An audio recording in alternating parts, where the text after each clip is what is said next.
breaking free. Yeah, we're breaking free. No more oppression. It's out for liberty. Breaking free. Yeah, we're taking a stand. Freedom's in our hearts. We're reclaiming our land.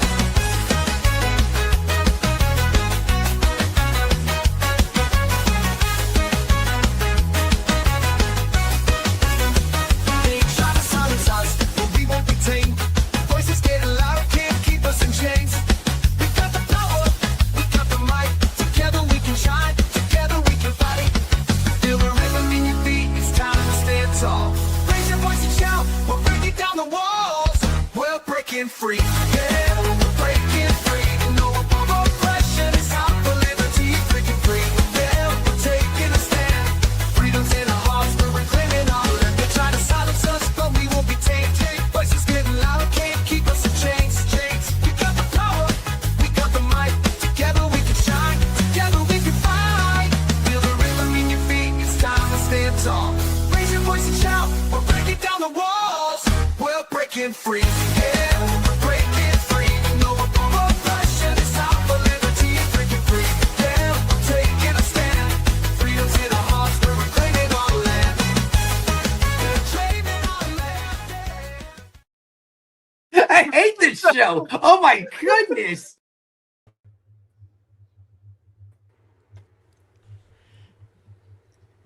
It's always a little funnier that Tubbs in the intro when Tubbs here. Welcome, everybody, to another edition of Are You Smarter Than a Politician? This is your gateway drug to liberty. Tonight, faith and politics collide. Can Christians change the world without chasing political power? Has the church handed too much authority to the state? And when faith and government come into conflict, where should a Christian's loyalty ultimately lie? Joining us tonight are three notable Christian political minds who have spent years thinking about these questions. So get ready, because tonight you decide who is smarter than a politician. Joining us again, my buddy Jacob Winograd. He is the host of the Biblical Anarchy podcast. He is part of Libertarian Christian Institute, libertarianchristians.com, Biblical Anarchy podcast.com. He is the author of Faith Seeking Freedom 2, and you can find him on X at Biblical Anarchy. How are you tonight, Jacob? Oh, I'm fantastic. You missed one of my most important accolades, which is that after last time, I now finally am among the few who can say they have the honor of being a champion on Are You Smarter Than a Politician? So that's really a resume builder right there. It really is, actually. I mean, that's at the top of my LinkedIn profile. Excellent. Tell us what you're up to. Promote the show. So the show's been on a bit of a pause right now just because of a lot of things I have going on in personal life and changes, but there'll be a blitzkrieg of new content coming out here in July as I kind of get things sorted out there. But we last year we had a lot of great conversations. We had Dave Smith on, Spike Cohen, Daryl Cooper. On the Green Room, we had guys like James Lindsay on. But we had a very good 2025. The host of Are You Smarter Than a Politician? And also Amity were also on. I mean, there's just so many great guests, and it's hard to keep track of all of them. And then, of course, we spent a lot of time writing Faith Seeking Freedom 2, and I put some time into writing my own book, which will be coming out later this year. So, yeah, I'm just super excited. And we'll be in Freedom Fest in it's just a couple weeks from now. It's absolutely crazy, but I'm super excited to meet everyone who's going to be out there. Yeah, it'll be great to see you in person, man. I'm really looking forward to that. Next up, my buddy, my frenemy, really, Tub Rorabaugh. He is the candidate for Jacksonville City Council, District 10. You can visit his website and donate at tubforliberty.com. And on X, he's Tub Rorabaugh. How are you tonight, Tub? Listen, let it be known that there in no way should anybody consider what you just said an endorsement for my campaign. I don't need your name attached to any of it. Now, here's what I would tell you. Why can I not see any of you? What did you do? You're too short. You're too short. I also am a winner on the Are You Smarter Than a Politician podcast. Now, here's what I want to add real quick. So remember, I mentioned to you, I said, hey, listen, I need to cover something real quick. So here's what happened. So when I got the message about being on the show, because, I still hate this show. And so when I got the message about being on here and they mentioned that Jacob was going to be, so I thought that I was going on to Jacob's show. And so I was like, yeah, I'll do that. I'll be there. And then last week, I think it was, Marcus sent me a message. He goes, hey, I'm going to tank all your points when you go on free show. And I'm like, I'm not going on free show. Yeah, clearly I am. And you know when I figured it out? When you guys put that promo out yesterday and tagged me in it, that I'm like, oh, dang, I am going to be on that show. So here I am. I'm probably going to say nothing for the next hour since we realize it's already completely stacked against me because these guys that you brought on, they're in cahoots with each other. They wrote the book together and what we're basing the whole show off of. So I will probably finish quite like I did last time. Are you saying we catfished you? A little bit. Tub, if you'd like to speak to the manager, she's right here. If you'd like to speak to the manager. Yeah, well, the thing was, when I got the message from her, I'm like, of course I know Terry. And I figured Terry's nice. She's not like you, Free. And so inside this, I thought maybe she's working both shows. So I thought maybe she's doing work for Jake. I'm like, this is going to be fine. And then I was really let down. Chat. I don't know if everybody knows this, but Tub in Floridian means Karen. That's what it stands for. So, Oh, And I'm going to prove all everything. coming together now. yeah.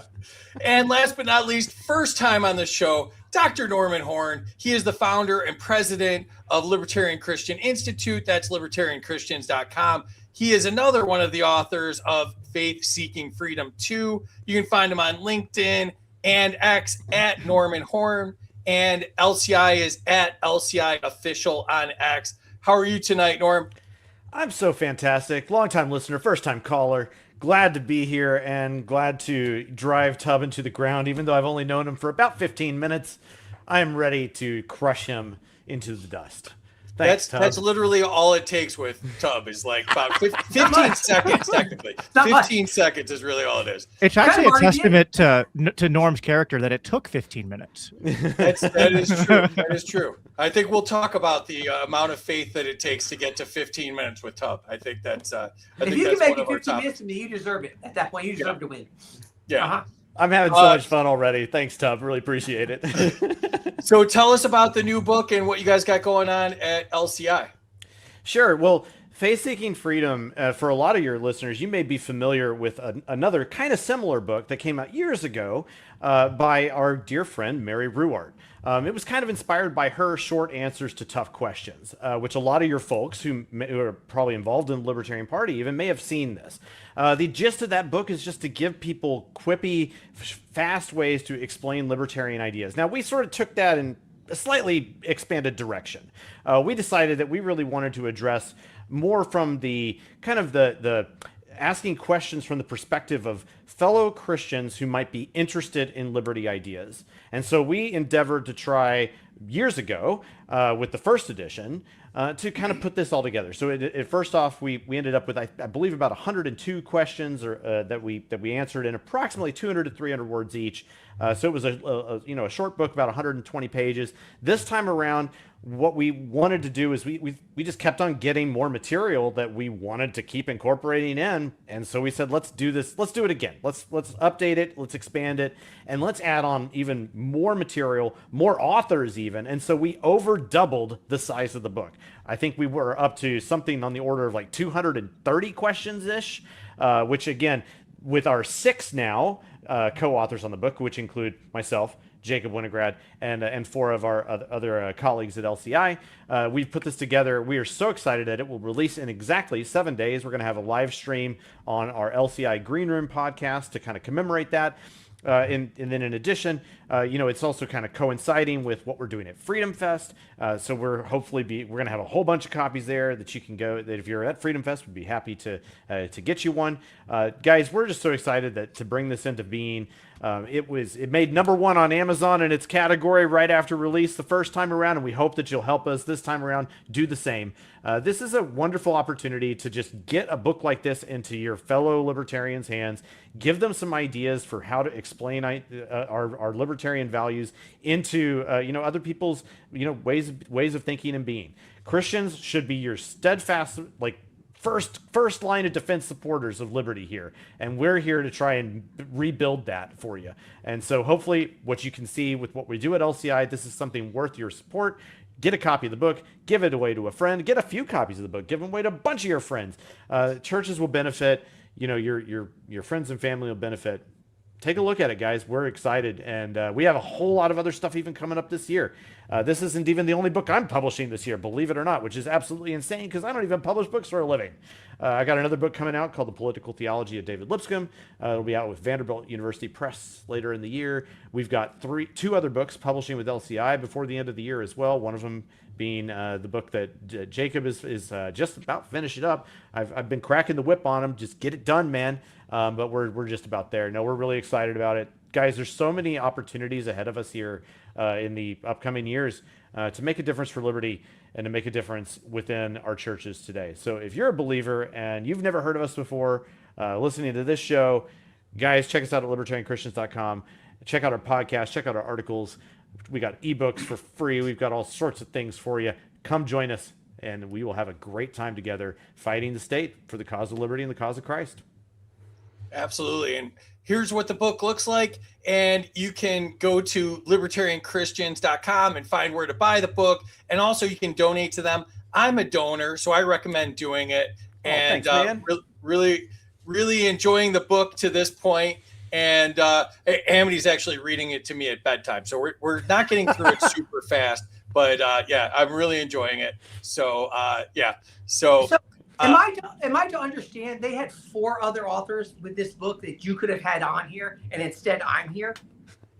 Well, I mean, that makes it sound like we didn't want you, but so I mean, just read between the lines. Listen, I figured I didn't know how far you had to go down the list to get to me, and then I don't know how far I had to go down my list to agree. Well, to be fair, 3 of them are at Acton University this week, and one of them just got back from Ukraine, so he's kind of exempt. So this is how it happens. So I just got to be active with my kids to actually do things. Exactly. And then I wouldn't have to do this show. If you had been out on the front lines in Ukraine, maybe that you'd be exempt too. And you know what? I would probably rather be doing that. Fight the Ruskies. On that note, someone else that lives in a battle zone, Terry Batts, our producer. How are you tonight, Terry? I've been laughing the whole time so far. This is going to be awesome. I'm so glad we're doing the show tonight. You guys get after it. Chat, I think some of you saw, but again, I can't be on X. I am on YouTube. But, I have to use a PC, so I'm stuck over here all by myself. Keep talking to me, guys. All right. And our Tuesday night shows, I mean, because it's a Christian show, our Tuesday night shows are sponsored by Zoom. And if you believe in adults should be free to explore their own consciousness and you're looking for a modern precision-dosed psychedelic experience, check out zoomtrip.com, xumtrip.com, and see what they're building over there. Thank you for sponsoring tonight's show. And thank you to all of our subscribers. We're so happy to have you. You guys help offset the cost of this show. You're awesome. And you can subscribe on X if you'd like to. And if you want to sponsor the show, email studio@freedomuncut.com. And they mentioned we will all be at Freedom Fest other than Tubb because nobody invited him. But we'll be at Freedom Fest in Las Vegas, July 8th through 11th. And if you want to go, there are tickets still available. Go to freedomfest.com. Use the discount code SPIKE100. We will be part of the You Are the Power offering there, and they will get credit for that, and you'll get $100 off, so it's a win-win. In August, we will be at the Midwest Peace and Liberty Festival, August 6th through 9th, and that's in Lake Satoshi, Michigan, and you can go to mplfest.org to check that out. And also, Friday night, we have a big show coming up. Some of my favorite crypto libertarian guys, Sal Mayweather, Aaron Day, Joel Valenzuela. That's going to be exciting. So check that out. Let's jump into the chat and see what's going on here. see if anybody made it through Tubbs diatribes or whatever those were. Terry's got problems still. LPNC's here. What's up? First 200 points to Tubb for being memorialized in the intro. Now I can scream, I hate this show. Anytime free annoys me at home. She did mention that. She's allowed to do that at the house now. She literally does. Every time I'm frustrated, she goes, I hate this show. It just goes into a different room. What's up, Chris? Gnome's here. What's up? Livia's here. What's up? Big fan of the Faith Seeking Freedom book. Excellent. Next one's coming out in 7 days. Mad Dog's here. What's up? Oh, great lineup. Thank you. That's Terry's fault. Minus 42 to Jacob for not saying you had me on. That's fair. Do you know who it is? Sorry, Rob. Yeah, it's Rob. Liberty Shamrocker's here. 100 to Jacob for blitzing in July. Let's go Tubb. Elliot's here. What's up? I got one. You got no points for it, though. There were no points associated with it, so you're still minus 500. Still minus 500 if you're starting the No, I got here early. I got points. We covered this. I got here on time. I get points. I think it's like 12,000. That's a Terry decision. 100 to Tubb for running for office, so you do have points. Excellent. Well, hold on. I ran for office and I won. Does that count for anything? Yeah, how about that? 100 to Tubb for the sass. Oh, there's going to be a lot of sass. That's Tubb loves this show. Oh my goodness. What's up, Absolutely not. Absolutely not. 200 pity points to Tubb. Oh, Tubb's doing really well. I will take every bit of those because in the next 5 minutes or so, I'll be back to negative again. Everybody's going to come on here and be cranky and old now that you've shown them the way. 111 to Norman for popping your A-Staff cherry. Okay. Hey, I didn't get those last time. 200 to Norm for being a longtime listener. 200 to Jacob for going with the over on Norman's character when putting up with Tubb. 200 to Norman for bashing Tubb. Minus 200 to Tubb for looking like he's on Honey, I Shrunk the Candidates. There we go. That's a lot of forehead. Tubb, the zits are showing. Don't do it.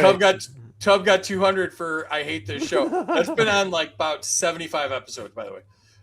200 to all divided equally for such good work. Thank you, Mad Dog. 100 to Norman, welcome points and cracking the whip on Jacob. 145 to Jacob because Ryan Woodcraft is a psychopath. Woodcraft. Marcus from the Black Powder podcast is on. Oh, and I didn't even mention that. I'm going to be on Black Powder with Tubb and Marcus on Thursday night. It's nice to finally hear a real Christian voice. I never have a chance to talk to one. I don't think he's talking to you, Tubb. 178 to Tubb for already trying to get off the show. Listen, just put Tubb in the lead. Put Tubb in the lead, and that'll make him stay for a while. Yeah. But the lead doesn't stay. It does not last. Gnome's here. What's up? He's here for Tubb. 200 to Jacob for winning his office, and 100 to Jacob for having his birthday on the same day as Killdozer Day. What's up, Micah? Now, all right. Hang on. I just have to state because you mentioned the birthday. The federal government has declared my birthday a national holiday because it was just passed on June 19th. So you're welcome, everyone. I got the government shut down for a day a year. No, it's a great holiday, of course, and well deserved. It should be there. It's great. And as an original Texan, I've long appreciated that. So hang on. I would like to subtract points from Norman for being happy that the federal government did something good for him. So I don't think we should be happy about the federal government doing things. So I think you should lose points for that one. Sir, we should take every excuse possible to shut the federal government down for any period of time. This is the only good thing about President's Day that exists. All right, let's jump into it here. Welcome again, everybody. Please share this out if you can. Help bust the algorithm and get these great voices out there. I'm on X. I'm at Smarter Game Show. Terry is BatT76. Helping behind the scenes is Amity Lee 13 and Casey from the They Both Stuck podcast at American vs. Gov. You can get our swag at freedomsuperstore.com. I am wearing the Taxation is Theft shirt tonight. We also have mugs. Shorts will be available on YouTube at Freedom Uncut. We're also on Rumble. And all right, so the prizes. Since Trump ruined peace prizes, the grand prize tonight is the Are You Smarter Than a Peace Prize. We also have Mike Johnson's signature cologne Swamp Ass, as well as the Ayn Rand Fountainhead teddy bear. We have an assortment of libertarian bobbleheads. And because this is a religious show tonight, I took out all the stops and I went and got us every Trump religious book. We have the Trump Torah, the Trump Quran, the Trump Bible, the Trump Book of Mormon, the Trump Book of Analects, and of Confucius and Trump. He added his own Analects in there as well, and it's published by the Chinese at Smarter Gameshow. So we have that, and also I think this next one will only be of interest to one contestant, and we have the Ryan Woodcraft volleyball. So if you ever get lonely, you have the Ryan Woodcraft volleyball. It's a loyal companion. It's always there for you. It may talk back. And, so Tub, if you're interested, this is for you. We also have the Strait of Hormuz revolving door. It's sometimes open, sometimes closed. We have, of course, the UFC White House set, but because it's the White House, the figures are sold separately, so you'll have to get those on your own. And we have the Peace Talk smoke machine. We also have Federal Reserve Magic 8-Ball. You shake it, and every time it says print more money. And, of course, we have the Trump Nativity set because it's, almost July, and we can't get rid of this thing. So somebody please take this. And, of course, the Lego Killdozer, because nobody talks about the Killdozer more than me and Casey do. Here are the rules. I am the government. Whatever I say goes. Scoring errors count. Life isn't fair. Suck it up, Buttercup. Nobody cares. Here's how scoring works. The chat controls the score, so you can give or take up to 100 points from the contestants. And because I am the government and I believe in crony capitalism, subscribers can give or take up to 200 points because they pay me, so they matter more. Nuking a score. Any former contestant can nuke a score, taking it down by 1,000 points. The twist is a contestant can only be nuked one time, and it's got to be for a good reason. All right, lightning round is starting now. I will put Terry into the back. She controls the chat and the score. Make her life extremely difficult. Thank you, Terry. Whoop, I did the wrong button. All right. First question is to you, Jacob. Category is Christ and political allegiance. Is Christianity incompatible with political tribalism?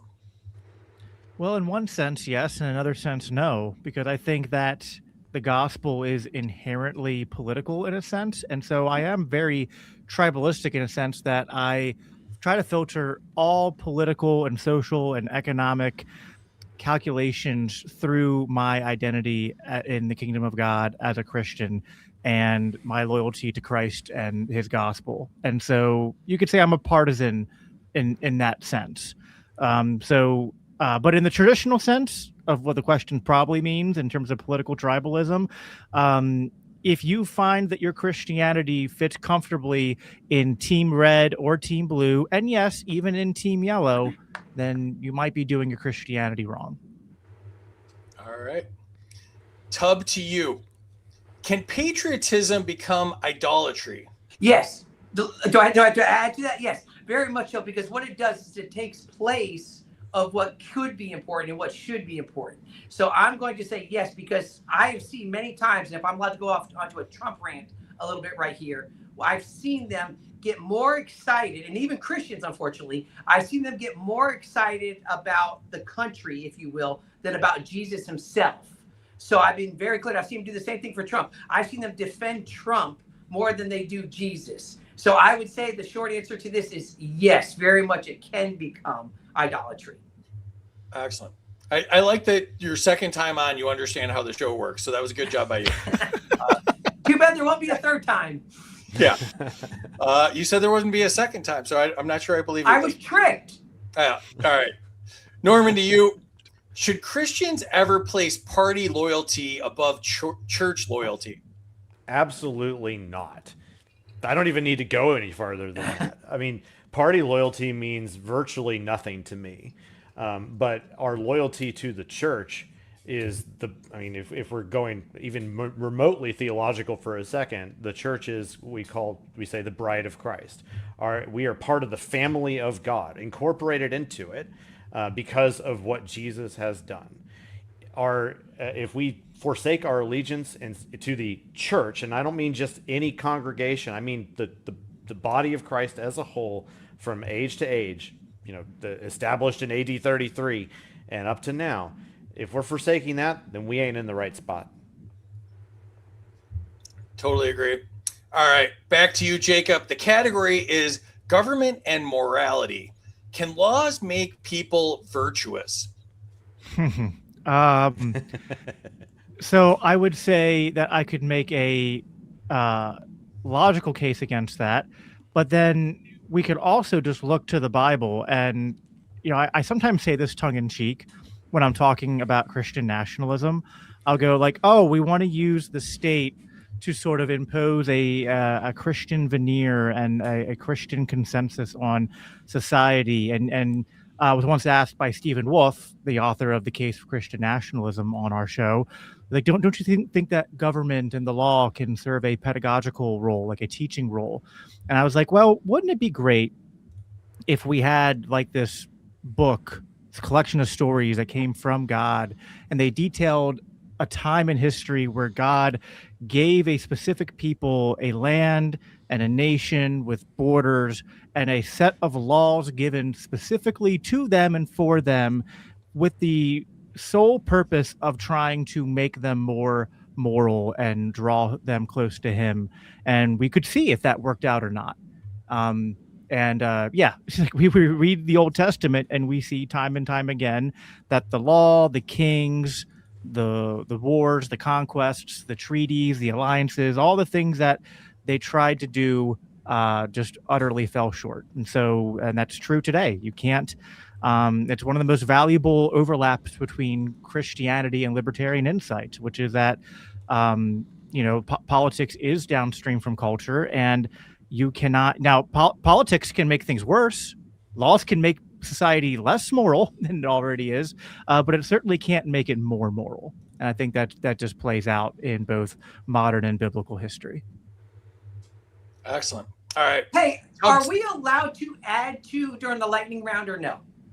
I literally just explained this like 12 minutes ago, Tub. Yes, you are. Yes, you are. I didn't know if I could do it in the lightning round. Okay. All right. So I would like to add on to that one there, what Jacob was saying. So I always say you cannot legislate morality, because all it ends up doing is it makes people break the law in all reality.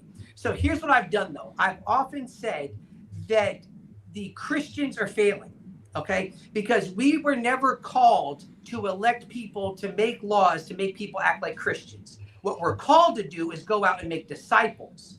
So anytime you go through and you see Paul, he never went into a new city and said, hey, let's find these government leaders so we can make a bunch of laws to make people act this way. What he did in turn was he went and he made disciples. And then in that, we would see how whole areas would change because of it. So I say that Christians have gotten lazy. We don't do the work anymore. We don't want to go out, and we've become comfortable of just saying, hey, let's elect Christians. They can make laws to make people act like Christians. And we see it doesn't work anyway. So laws don't make Christians. And here's what I found. If you go make Christians, you don't have to go make laws. And furthermore, even in the book of Romans 3, I believe it is where it basically says, Paul tells us, like, the law just reveals sin. It doesn't directly say it, but what he surely doesn't say is the law makes you righteous. That's not what it does, and it's not what it's intended to do. It's only being, redeemed by Christ that makes us righteous. And so there's a. I mean, it's actually kind of crazy when you think through the history of Christians in power trying to use the law to enforce or dictate a form of morality. Yeah, there's things that that we can say law is good for, in terms of understanding like how to deal with aggression, but anything else is not really law. Even it just dictates. All right, Tub, back to you. Should Christians rely on government to shape morality?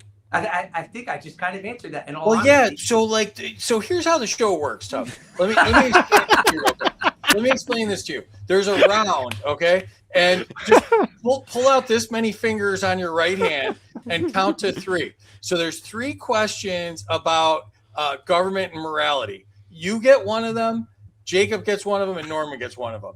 So, I mean, we could do the question, or we could just skip to the next round. I don't even care. Give it to him. Give it to him. All right. I don't even know. Should I already dislike the show this much? And we're just getting started, in all honesty. And to be honest with you, I was really hoping after the chat. You would kick up your game and not be so much you. And unfortunately, we're still just getting you. No, you get what you get with me. I already answered that question. Please skip me now. Go. All right, I'm gonna skip you. All right. All right. All right. Norman, to you. Should churches reclaim moral formation from the state? The state never had it. They can't claim to do any good moral formation. Just look at the people in power.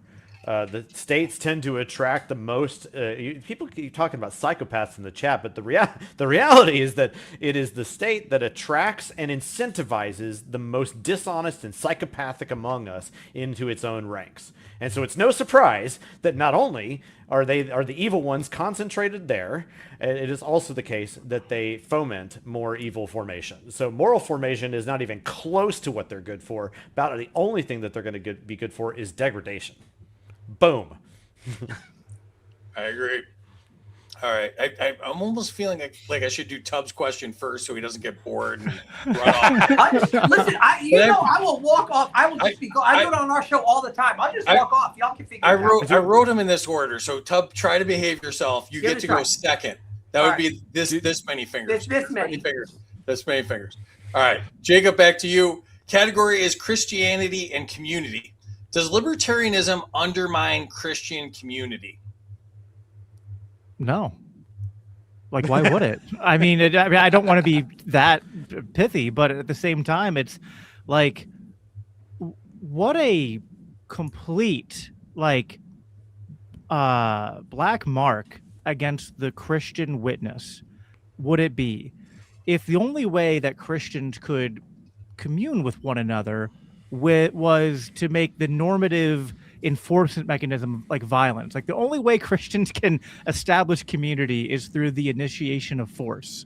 I mean, it sounds baffling to me. I don't know how. I agree with. I mean, it kind of pains me to say it, but I really agree with how Tubb put it in his answer to my question before he skipped his, which is that we can't make people moral, and when we try to do that, it backfires. And if Christians aren't establishing community through the model that Christ gave us, and we're instead using the model that's kind of like, I mean, Jesus explicitly says in Matthew, he says this in Mark 10:42 is the one I remember, but it's also in Matthew. He says, don't be like the Gentiles who seek positions of power and authority to literally rule over one another, to lord their authority over. But if you want to be the greatest, you must become the least and become a servant to all. So that's the way Christians establish community, which is actually just the libertarian answer. Because how do libertarians propose that society organizes itself?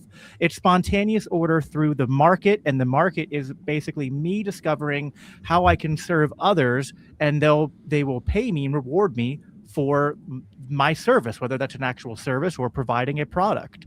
That is how God ordained, like how God normatively designed human society to function. So the libertarians are right on that, and Christians who think that we have to organize differently are they're pulling from a different spiritual well. I like it. All right, Tubb, do you want to do your question? No, give it a try. Let's see how it goes. Yeah, let's give it a spin here. Here we go. All right, Tubb, can freedom strengthen families and congregations? Hold on. Go back to where I can see you. I can't believe I'm saying that. Let me go back to where I can see you again. You want me to read it slower? No, I listen. First off, everything about this I just dislike. All right, hold on a second. I still know some sign language. What type of freedom are we talking about? Free. Like, what kind of question is that? Can freedom strengthen families and Would- what kind, like what would are we talking about? more- Are we talking would about more religious freedom- Are we talking about I'll political accept- freedom? I'll Are we accept talking your about freedom criticism not on being on this. this stupid show? Like, what are we talking about? I'll accept your criticism on this one. How about, would more freedom strengthen families and congregations? Listen, I believe the church should not be strained by whatever the government is putting on them, because we have found that through history, the church actually flourishes during time of persecution. So I can look at it and you could go, and I think that in some ways our freedom in this country actually makes us very kind of lazy Christians, if you will. We feel like we don't have to put any effort into it. So I do kind of half jokingly sometimes say our freedom is actually, it's taking away from our walk with God, because we take our freedoms for granted. And so if I was going to say historically, hey, maybe the church could use a little bit of persecution, because then the church tends to do better. Now, the other side of that is clearly, yes, it does work to our benefit that we do indeed have the freedom, because we hear the stories about all around the world of persecution. And let me be very clear. Here in this country, Christians do not have persecution. Somebody making fun of you online is not persecution. It just get over it. And so inside of it, going back to what I think the question was saying, freedom can help us and hurt us. All I heard you say is that you thought it was a great question. So I didn't think I said that at all. And I also thought, wasn't Tubb claiming earlier that he was a Christian who was being oppressed by being tricked onto the show? So Yeah, that's like you say he was persecuted pretty hardly there. Yeah, you know what? So nobody else in this country has, but I have persecution going on. I do. And it's because of the way I was forced into this. Actually, I wasn't forced. I was more tricked into this show, because I truly thought fraud is aggression too. I thought it was going to be like maybe the three of us without free. And how nice would that have been, in all honesty? All we did was offer you a pudding cup, so I don't know how that. and yet I still don't have it. I'm still sitting back here just drinking water. Whereas, give me a pudding cup and I'll stay for the rest of the show. Without one, the door is right there. All I can hear now is a Monty Python reference. Help, help, I'm being oppressed. Oh my God. Can I give him points for a Mighty Python reference? No, you can't give anybody points, and you're too far away from your keyboard to do anything. And you've never been. All right, all right, Norman, to you. Should Christians prioritize local institutions over government programs? Yeah, I mean, especially in a broadest sense, absolutely. And by local institutions, I think first and foremost, that is, are you involved in a church? For one thing, churches have historically been the culture builders of this country, of the Western world, and broadly speaking, the entire world since AD 33. And frankly, when local churches operating well, is a check against government activity. Because for one thing, if local churches are operating well, what need is there for certain government programs to even exist when communities are being built and are flourishing as a result of churches being interactive in their community, supporting the poor, supporting people in need? There's less and less of a need for those for other types of government programs, or at least people will see it as less of a need. I think it's really kind of a shame, obviously, that we've seen things like the social justice programs emanating from churches. We call it the social gospel movement of the early 20th century. Really unfortunate. We don't need that in order to operate well as a church. I'd just like to point out that Tubbs being dramatic, but I learned from my toddler 20 years ago that if you just ignore him, he'll behave in a little bit. So I'll get worse. Just ignore him. Just ignore him. All right, Jacob, to you. Category is Christianity and gun ownership. And we always like to point out free Dexter Taylor whenever we talk about gun rights. So, Jacob, to you. Must Christians be pacifists? So I would say no, with great respect to my pacifist brothers and sisters. Cody Cook, who is also one of the co-authors on Faith Seeking Freedom, who's kind of my LCI frenemy. You could say he's my Tubb to you, Free. And I'm sorry. Yeah, but we actually did a debate on the green room about pacifism. So I would say no, Christians don't have to be pacifists. But I do think that people often misconstrue Christian pacifism. So I do sometimes defend it anyway.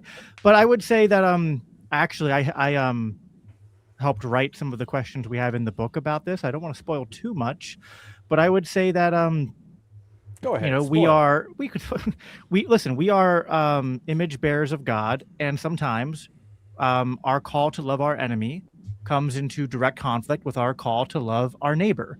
And in that case, when aggression is being committed, the one who is initiating aggression, their rights are being forfeited, and the priority needs to be the protection of our innocent neighbor. And it's actually not loving to our enemy to let him commit violence unrestrained. And if the only way to stop his violence is a lethal use of force, then that's what it takes. Now, I would say this, and I've said this many times, I think there's something to a sort of directional dispositional pacifism where we're not necessarily, like, maybe if I was going to give a slight deviation between maybe the libertarian Second Amendment culture and the Christian view, it's not that we should be pacifists, but we shouldn't celebrate the use of violence even if it is justified, right? We should view the use of defensive force as a tragedy, and we should obviously try to find non-lethal means of using force to restrain aggression when they are possible. It's not always going to be possible, though, and so I would say that while we should not celebrate death or violence, that sometimes in this current age we live in, because we still live in a fallen world affected by sin, and we should love our enemies but not let them commit harm against our fellow man. Excellent. All right. Brava. Toddler Tub, the question is to you. Is armed defense compatible with Christian ethics?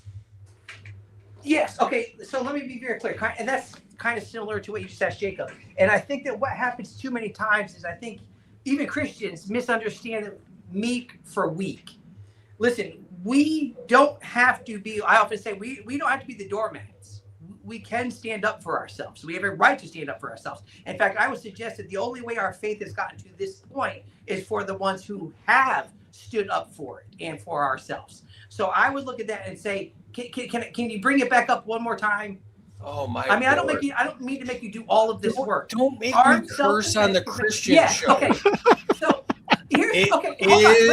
Let me explain something. This drives me crazy. Listen, you see this. Is this all you want to see? When you put me up there, that's all I see. So no, I'm going to tell you. If you weren't a mile and a half from the screen, you'd be able to read the question while it's on the screen. It's not about reading all I can see is two sides of me, in all honesty. And it's not great. I don't know how my wife deals with it. I got to be honest. I kind of agree with him. Maybe we shouldn't. Don't solo him for his questions.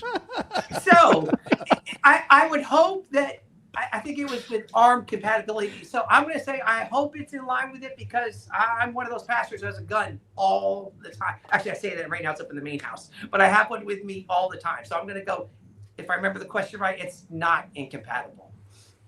I lost all my guns in a boating accident. Yeah. Listen, hey, I read a thing today that was saying, hey, listen, if it's come to the point where you need to lose them in a boating accident, it's time to use them. I'm like, that's pretty legit. That's legit. I like that. Yeah. All right. That's a meme. I did a meme. I didn't do it, but. Norman, I like you better than Tub. Next question's to you.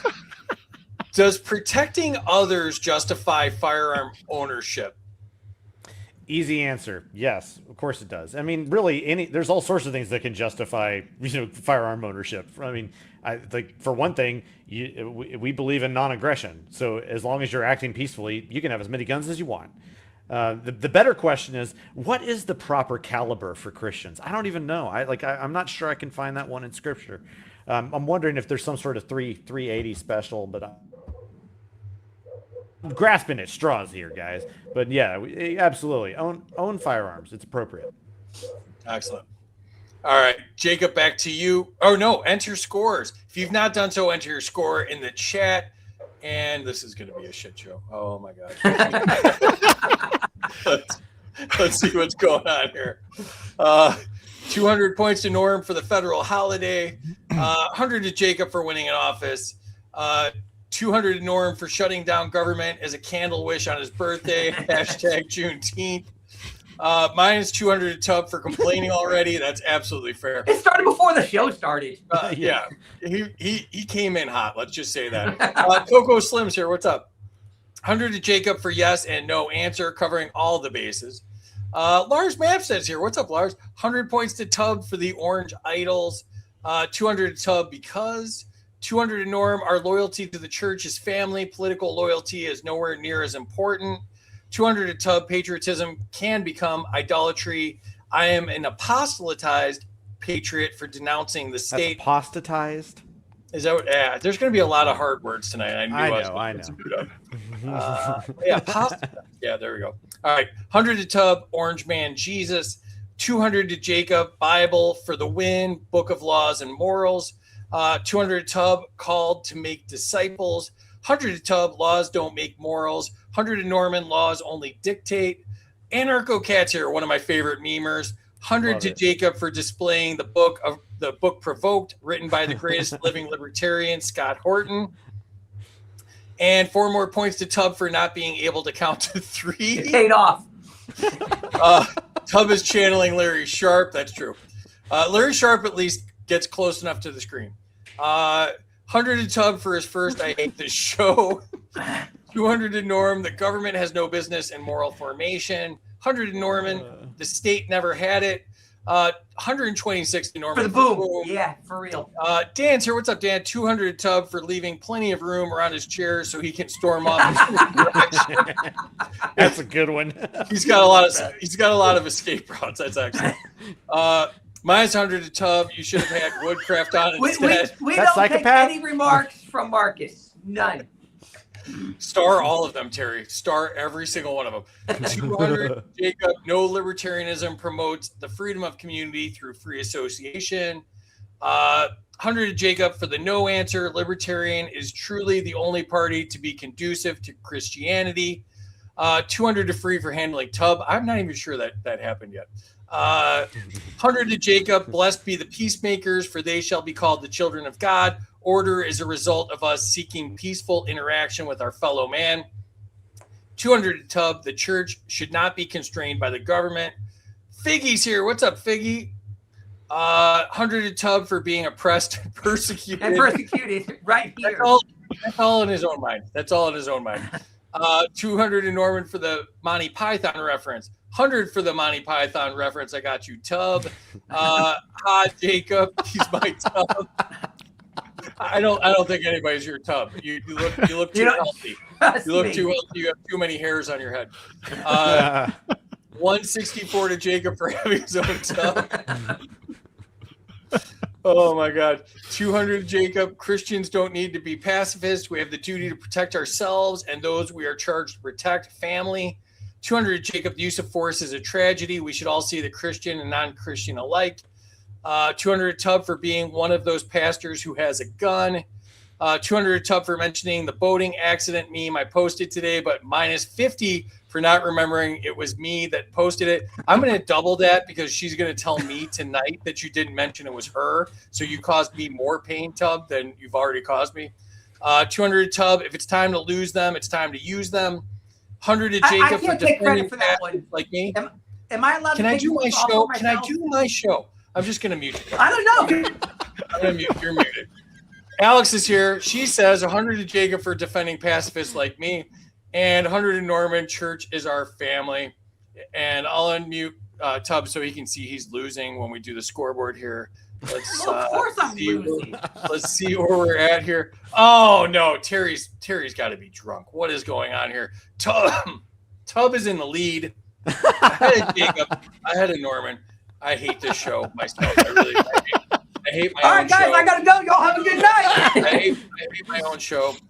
All right, let's get back into it. Jacob, the category is patriotism and idolatry. Should patriotism too often become idolatry, or does patriotism too often become idolatry? Yeah, 100%. This is a lot of the focus of what my book is about. I went to write a book about war, and it ended up being a book that was partly about war, but more about sort of the problem of especially American Christianity and kind of the loss of that radical allegiance that like the early church had, that they kind of viewed themselves, as scripture tells us to, as a separate nation, and that we don't look to this world or these worldly tribes as where we find our identity, but that we look forward, as the book of Hebrews says, to a better home, to a heavenly nation. And so I grew up in the George Bush era conservatism after 9/11, especially, where if you questioned America, you were questioning God. Like Scott Horton will go on these rants all the time about that time period, and he's 100% correct. And there is a large contingency of people who left the church because when they questioned, rightfully, the absolute horrors of the terror wars, or the absolute horrors of the police state that followed, and said, like, we can't support this. Look at the amount of evil that our own government is responsible for creating. And when they were called bad Christians for doing so, they said, well, if being a Christian means upholding the red, white, and blue, even when it's soaked in blood, I want no part of that. And while I didn't lose my faith, and I just think, I was able to recognize that that kind of Christianity wasn't real Christianity, I can't really blame the countless people in my generation and those, and others who felt themselves pushed out of the church here in America because of the way that those two things were entangled improperly. Excellent. And I love that the chat's taking points away from Tub because they don't want him to win. So that's a nice little development. Tub, to you. I wasn't don't have sweating. to. Just wait. It's going to happen naturally. Tub, you got to pay attention right now. This is your question. This is So mine. All right, give it a focus. try. Spontaneous order. Focus. Tub, should churches display national symbols? Okay, so I'll speak for our church right from the start. We do not. We do not have any of them. It's not because, let me be very clear. I'm not angry. It's not something I get angry about when other churches have the flags and they have all the things. I don't care. I tend to only get set off when we make them a higher priority than Christ. For example, like we'll see, okay, with the 4th of July coming up. And so many churches they'll have a special kind of country message. And I look at that, I go, absolutely not. So we don't do those things. We don't follow along. We're not going to have those type of messages. We don't do them ourselves. But like I said, at the same time, I'm not angry so long as they're kept in the proper perspective and they don't go any higher than Christ. All right. I want to jump in there for just a sec and just and highlight the fact that the denomination or church tradition that I come from, the Churches of Christ, have a distinct avoidance of all such symbols, and that is deliberate. That is precisely for all the reasons we said here, but taken to like kind of give it an extra couple levels. Because not only do we not want to put that focus in there, we don't want even the remote instance of that focus to be going into our services. Now, you will see some variations on, praying for during services for various things and whatnot, wisdom for leaders or something to that effect. I'm not necessarily going to, down that per se. But I will hand it it was a surprise to me as a child growing up in the Churches of Christ and then eventually going on and, visiting another congregation and seeing flags and things like that and going like, what is going on here? Never had seen that before. Anyway, Church of Christ is awesome. That's what I have to say. So, All right. Well, you get the next question too. So Norman, to you. All right. Does political identity overshadow Christian identity? This is actually one of the biggest things that I've tried to harp on for the last 20 years. Because precisely for the stuff that Jacob was just talking about, when it became evident that even if you just moderately oppose the narrative coming from the federal government in America, and again, I'm kind of harping on American Christendom here, but that is deliberate. We're part of that. That's where we're all from. So we have vested interest in such. But just the tie-in between the military and Christendom here in America has just been something that just like it really began to irk me, and so, I mean, to bluntly say, the answer is it should never do so, but it so often does that we need to keep talking about it. And if anything, one of the things that LCI is trying to put forward here is that your identity is found not in the people that you grew up with and the land that you were born into. There's something to that. I'll give it to you there. And if you want to love it, that's great. But if you don't find your identity first in what God has done for you and what Jesus means and and how he has redeemed you, then you have a problem. And that is our first and foremost message to our brethren today. Reclaim who you are. Is really that message. Well, and to piggyback off Norm and to have Noam take another 100 points away from me for mentioning my book for probably the 12th time. So I go into great stakes in the early parts of the book to establish that this is our legacy, that what made the early church the target of Rome was that they had this loyalty to Christ that transcended all of these ethnic and national and religious barriers that existed previously. Like the Jews of the time, they didn't pay tribute to the gods of Rome, but the Romans didn't really care about that because the Jews weren't a proselytizing religion. But then when Christianity came on the scene, and suddenly then that kind of element of not paying tribute and not believing in multiple gods, but believing in only one God and being loyal to that one God to the point of death, started to transcend and unite people in forming these communities of people that, despite the fact that they were oppressed and outcast, they didn't care, and they had each other, and they were growing, and they went to their deaths still singing praise to the God that they found their ultimate fulfillment and purpose and salvation in. Like that is why it was such a threat to Rome, because their Rome kind of was the first one to have this kind of peace through strength mentality. That was like the Pax Romana mentality, and the church thwarted it through this sort of strength through servanthood, even in the face of persecution, and transcending ethnicity, nationality, former religious background. All of that didn't matter because your primary community were those who were your brothers and sisters in Christ. I wasn't even paying attention. The Bulls just took Caleb Wilson, so I didn't even know you wrote a book. So that was helpful to me. So thank you for that. Can I ask Jacob a question about what he just said? Do we have to? Yes. Go for it. Okay. All right. So Jacob, what you mentioned, it's not an aha, it's a true question. So you mentioned how Christians came on the scene and it kind of changed the things and made the Romans want to, at that point, go after them because, like you said, the Jews were just kind of doing their own thing. They didn't bother anybody. Do you think it's possible that the reason why in our country today we don't have any real persecution, despite the fact that we see government going after a lot of freedoms?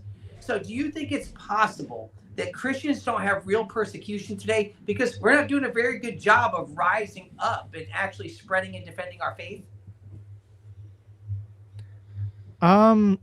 Yeah. And I think that the ways that Christians spread their faith, again, giving you credit to the answer you gave earlier on, is that we think that the way to spread our faith is in the exact opposite ways of what Christ told us to do. We think we need to go and vote for the right candidates to make society more Christian.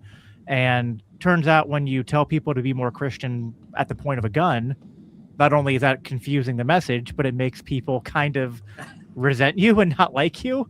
Funnily enough, people don't like being told what to do, and they especially don't like being told what to do at the with the threat of force being involved. So if Christians spent a lot less time at the voting booths and a lot less time shaming people on the internet and more time doing what we were told to do, Jesus said in Matthew that which you do to the least of these, you've done unto me. Like, that's what we should be doing. We should be like if the church, like, not just with evangelism, but with the church should make the idea of state welfare like something that you would laugh at. Like, we don't need the state to take care of the poor. Why would we have to do that, right? If the church was actually doing its job and living out the commission that we're told to have, then state welfare would have never come into being in the first place, because no one would have ever thought that it was more efficient to do this, wacky wealth redistribution Ponzi scheme than just letting the church handle it. All right, let's get back into it here. I have no idea what we're doing at this point. Tub totally derailed me. Well, all right. I think you're Jacob here, right? right? A little bit there. Let's see. All right, Jacob, to you. Category is sin versus crime. Can something be immoral but legal? 100%. And my biggest challenge to Christian nationalists, and I've not gotten one answer to this, I've debated Stephen Wolfe and Andrew Wilson, which are two of the most prominent Christian nationalists in the country, and neither of them can give me an answer to this. It was like, clearly, there has to be a delineation between sinful behavior and criminal behavior. Now, obviously, in the Christian worldview, anything that you would classify as criminal behavior should be sinful behavior. But if you collapse the categories to say that all sinful behavior is at least potentially criminal behavior, well, you've opened Pandora's box. Well, now the state has to punish you for lying, for committing adultery in your heart if you lust after another man or woman who's not your husband or wife, if you're gluttonous, even if you just if you fail to love the Lord your God with all your heart, soul, and mind, and you fail to love your neighbor as yourself, well, the state should throw you in jail for that, because that's you falling short of the mark. You're sinning. So you got to have a standard. And if the standard isn't criminal behavior is that which is an initiation of force, what is the standard? The only standards that you'll get from Christian nationalists and statists who don't want to admit the libertarian position is the correct one is just an appeal to absolute whims or arbitrary, it's just whatever we decide it to be. So wait, you're saying that the standard is just you and not some higher moral universal standard.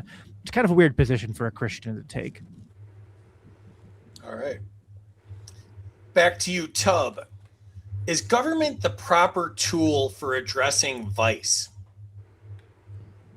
Are we referring to vice as like bad habits and stuff along those lines, or anything that we might consider immoral as Christians? And is government a bad tool for that? Yes, they're bad.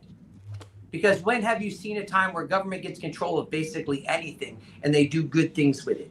So I often say, listen, I don't want my faith in government because I've seen what government does to the things they're actually responsible for. So I don't want them jacking up my faith. So I would say government is not a good tool, if I'm remembering that right. Government is not a good tool to be the ones who determine what's good and bad in people's lives and decisions. I agree. All right, Norm, to you.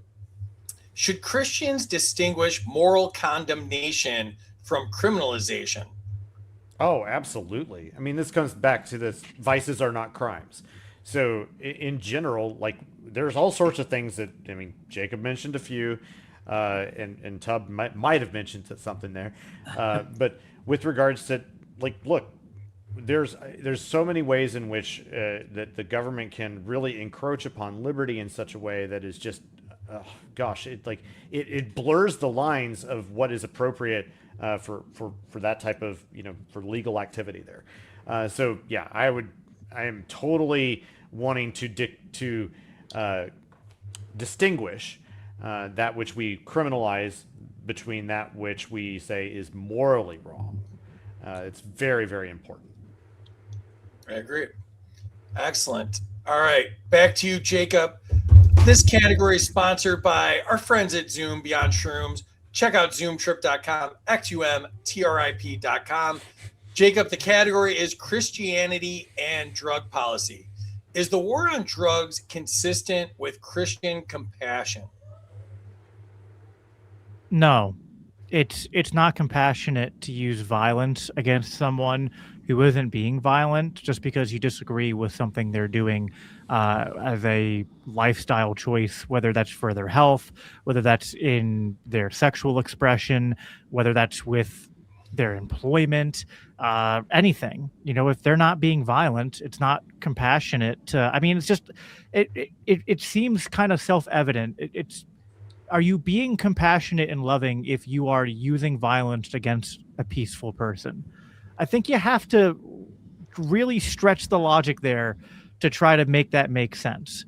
I can think that something that someone is doing, you know, I mean, let's use drugs for example. Like I live a very clean lifestyle. I don't use psychedelics. I barely drink alcohol.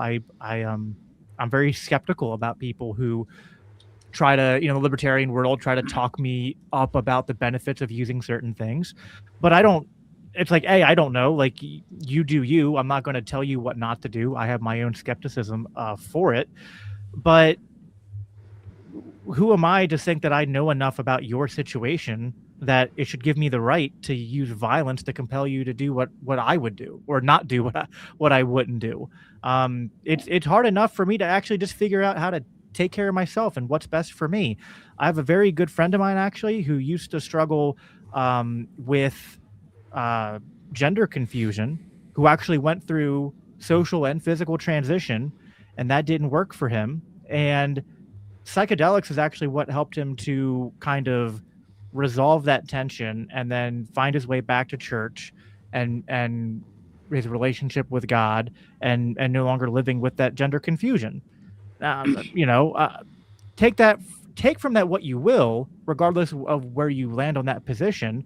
But like, I think that's just, you know, his life is a kind of, and his experience is a testimony to the fact of like, we don't know a lot about, I know this is a Larry Sharp answer, but this is a really important topic.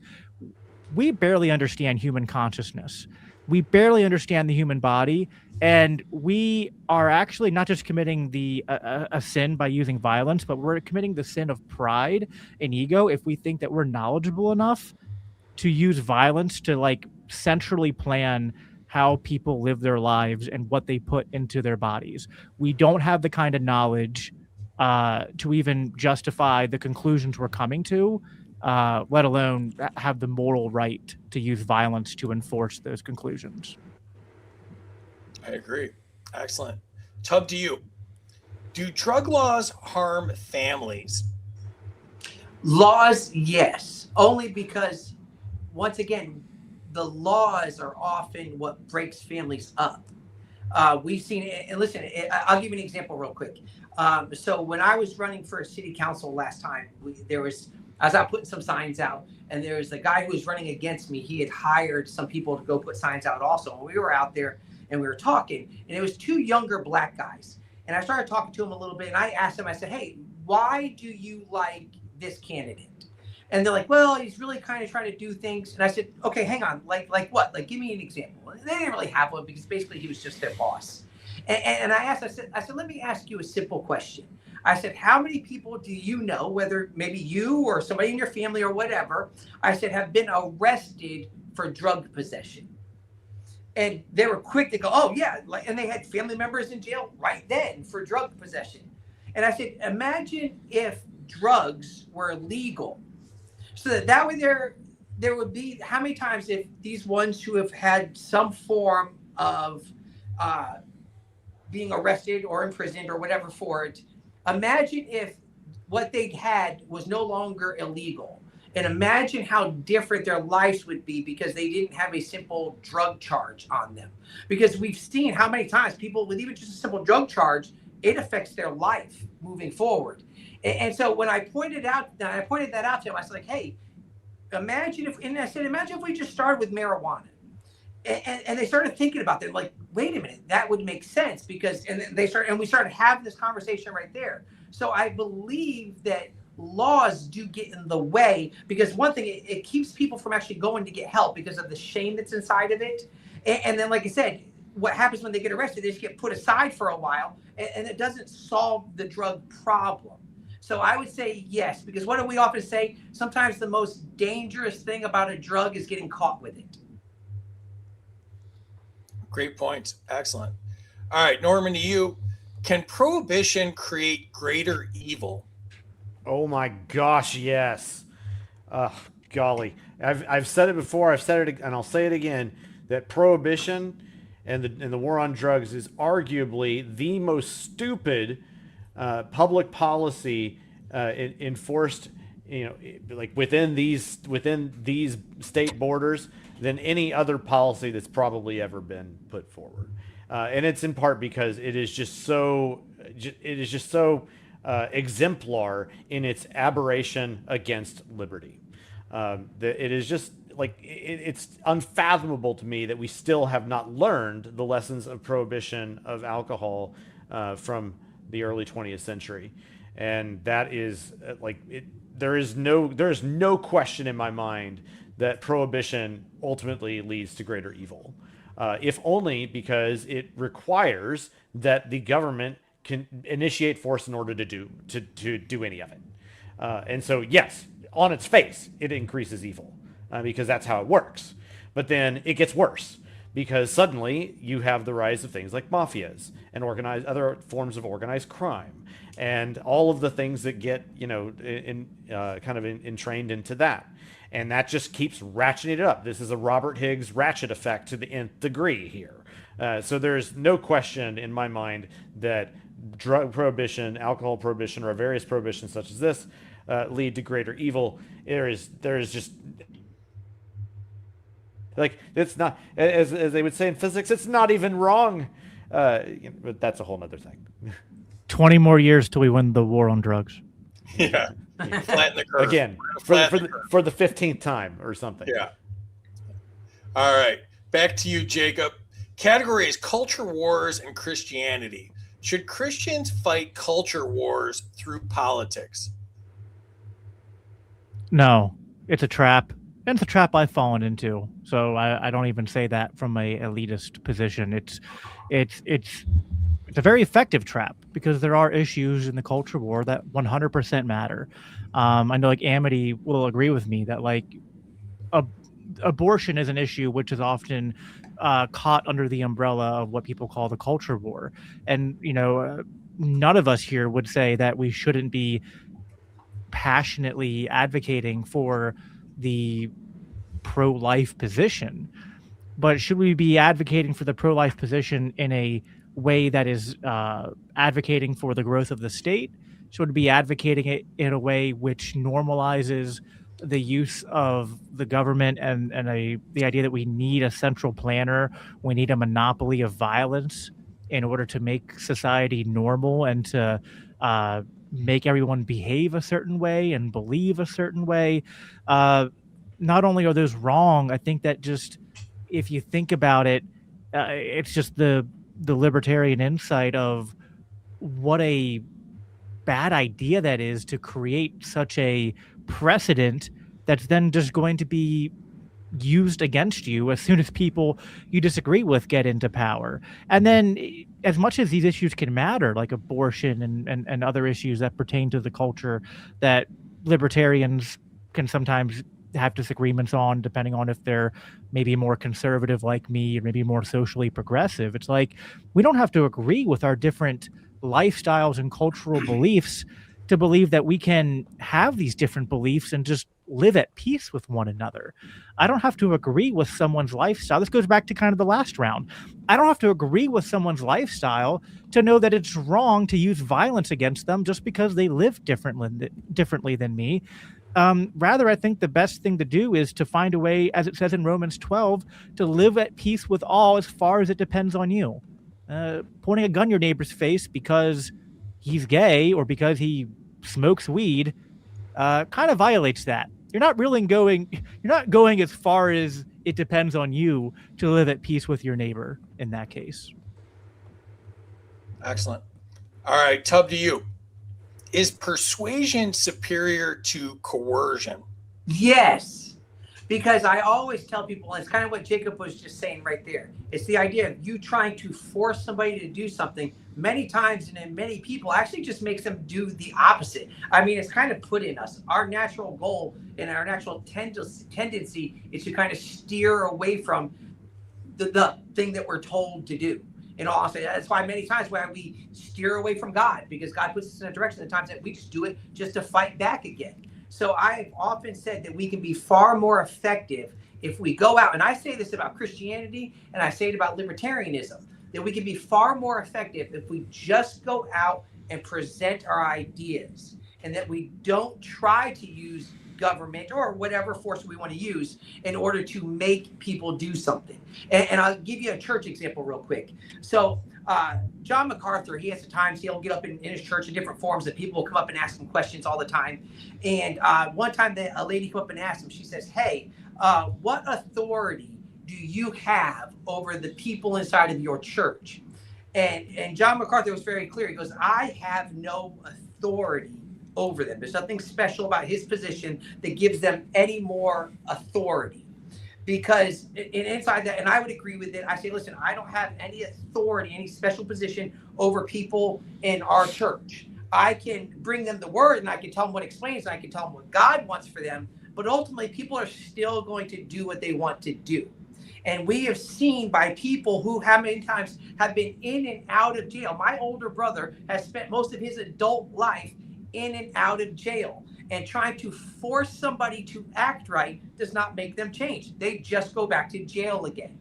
So what you do is you bring people Jesus and you allow him to change them. And then you watch how at that point right there, when we submit by choice to Christ, then we no longer have this being forced to, like, we don't see the word of God as a bunch of rules anymore, but we see it as guidelines.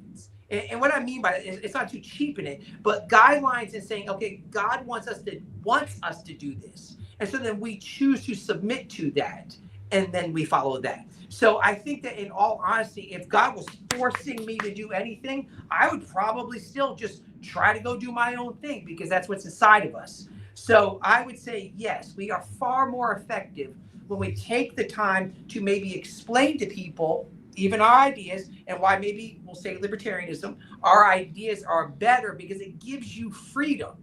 And then people tend to, when they start thinking, hey, I'm making this decision to make myself better, as opposed to being forced to. It's kind of the way that if you talk to an alcoholic, and everybody will always say an alcoholic isn't going to quit until they decide it's time to quit, regardless of how many people sit them down and try to force them to do anything. So I think we have a lot of things in life through the word and through history that show we are better off choosing to follow something than being forced to follow something. All right. Norman, to you. Should churches focus more on discipleship than legislation? Man, are you just giving me the softballs here? First time on. Yes, absolutely. I mean, look, the first mission of the church is to spread the gospel, to witness to it, to serve God through its life as a congregation, all of those things. So legislation is like a penny ante substitute for what we can do to push forward the kingdom of God, which is far more important than any kingdom of this world. So I think that alone should be an indicator that where the focus should be. Now, that doesn't mean you shouldn't think about legislation.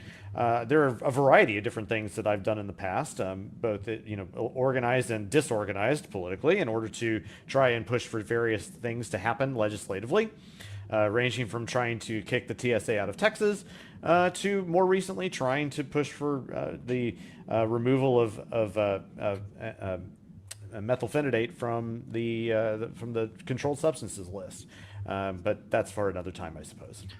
Can I add something to that? It's not quite an argument, but just I guess a slight deviation is that I love my friends in the Libertarian Party, and I support what they're trying to do.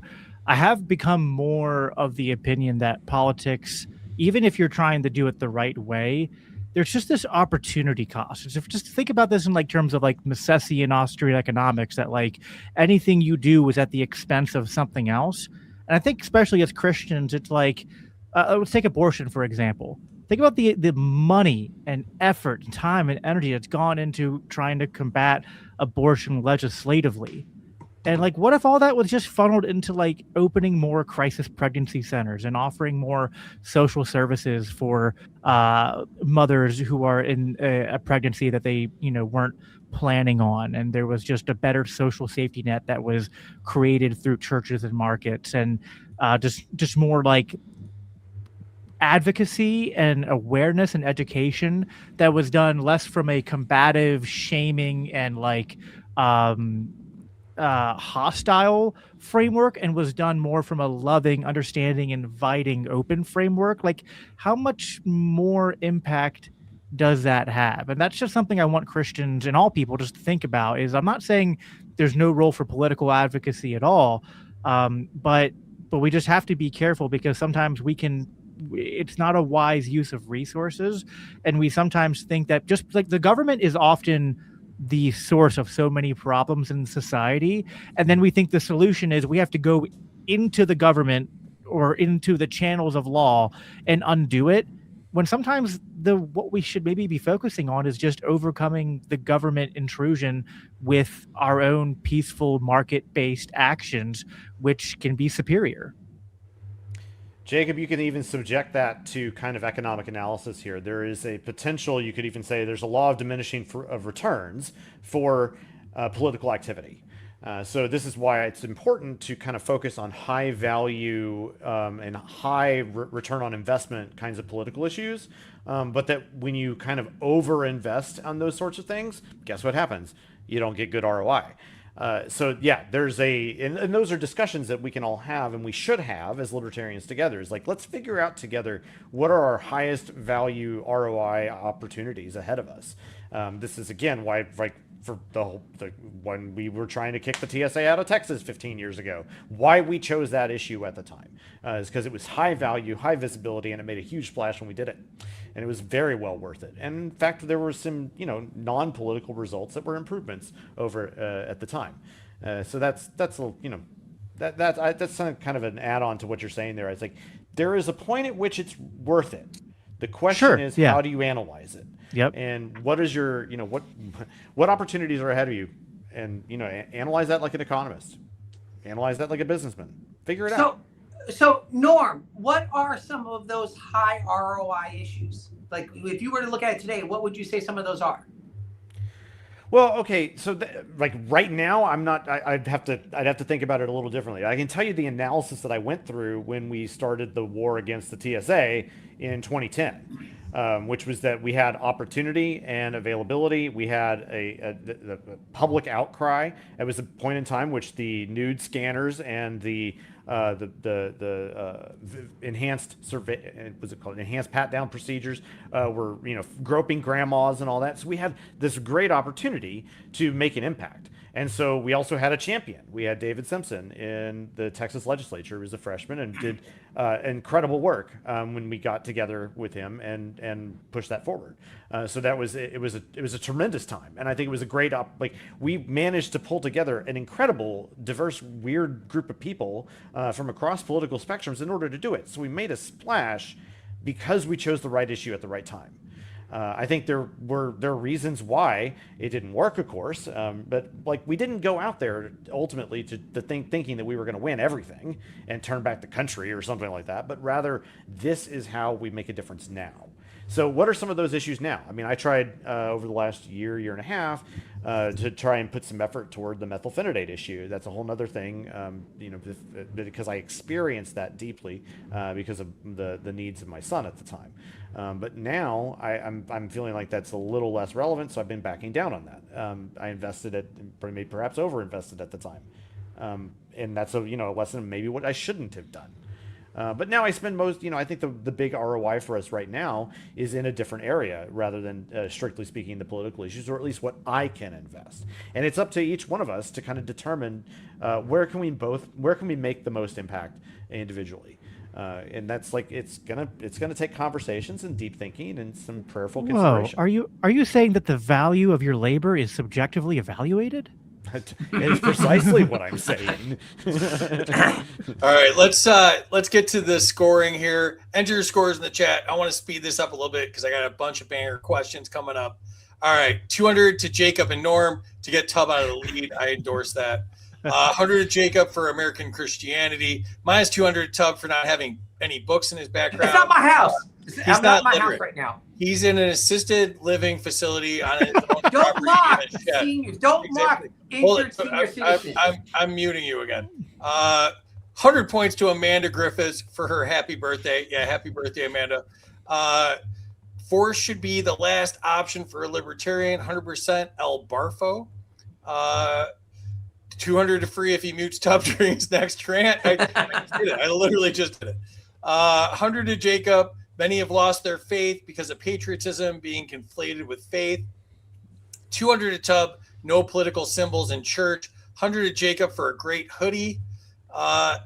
Bronner's here. What's up? I suspect I might be the minority tonight. I'm an atheist. It's still an important conversation, Bronner. It's, how faith and politics interact. Minus 50 to Jacob for channeling his inner Larry Sharp. Yeah, that's fair. Points to Tub for raising his hand. Donnie's here. What's up, Donnie? 200 to Jacob for not advocating against violent government force to enforce others' beliefs on others. Okay, thanks, Norman, for the direct answer. 200. Points to Jacob. Not all sinful behavior is criminal. Points for the Lysander Spooner quote, vices are not crimes. Points to Norman for something he said, which was brilliant. There was a lot of brilliant. Points to Jacob, using violence against harmless people is wrong. Points to Jacob, it's not compassionate to use violence against a peaceful person. Points to Jacob for doing the Sharp thing again. Points to Jacob, central planning is the ultimate hubris. Points to Tub, drug laws break up families. Points to Jacob, using violence against immoral behavior breeds contempt and makes it less likely they change. I'm 7 years clean of meth by voluntary means. Nice job, Micah. Happy for you, man. Yeah, great. Tub for answering with a story about witnessing against the state. 100 to Norm for the oh my gosh, yes. Points to Norm for the war on drugs is the most stupid policy. Points to Norm, prohibition leads to evil. Points to Jacob for his answer. Points to Norm, we haven't learned anything from prohibition. Points to Norm for the lulls in the chat. Points to Jacob for offering solutions for abortions. Jim's here. What's up? Wow, 100 to Jacob for not avoiding the abortion issue, but bringing it up and explaining it. And points to Jacob for pimping agorism, education, family in regards to abortion. Points to Norman for trying to kick the TSA out of Texas. I wrote several op-eds for my local paper supporting David Simpson's bill to do that. Points to Jacob for calling out Norman's communist labor theory of value. Points to Jacob for the Zelda background. All right, let's check the scores here. Oh, all is right with the world. I feel much better. This was a big burden for me. Jacob's in the lead. Good. Way in last. I need to lose. He's fading. He's fading like his complexion. He's fading like his complexion. Take off 500 for the fact that I'm still here. Okay, yeah, that's because fair. I need to not come back to this again. All right, let me just ask you. Let's go fast for this one. I got a bunch of stuff I want to get through, and we're running out of time. All right, Jacob, to you. Category is Romans 13 and civil disobedience. Does Romans 13 require obedience to unjust laws? No. The authorities in Romans 13 says that they're not a terror to good works. So it's if you just read Romans 13 in context, Paul is not just saying that de facto all authorities that have ever existed are good and from God and only enforce what is good, because that's just obviously wrong. We have examples of the Jews throughout the Old Testament not complying with laws from evil rulers who were waging unjust wars or were enforcing unjust laws. So I argue there's a prescriptive element to this, that that key line there is that, when he says that they're not a terror to good works, he's saying that ideally that law exists, and those who enforce law, that they exist to uphold the good against those who do evil and that who commit aggression against others. And if there's if someone is out there saying I am the government and they're waging terror against people who are doing good, who are not doing anything wrong, it's not defensible by Romans 13. All right. Am I It's allowed up to to you. add to the Romans Nope, 13? nope. It's the same freaking category, Tub. I've been telling you this the whole show. You get a Romans But I want the 13 Romans question. 13 Oh, question. I want that That's the question. category, Tub. It's literally the category. Hate Look at the this top of the show. screen. The top of the screen's 15 feet away from you. You look at that. That's the category, and then you get your own question. So, Tub, to you, is civil disobedience a Christian duty in some cases? So am I allowed to say yes? And then I want to reference back to Romans 13.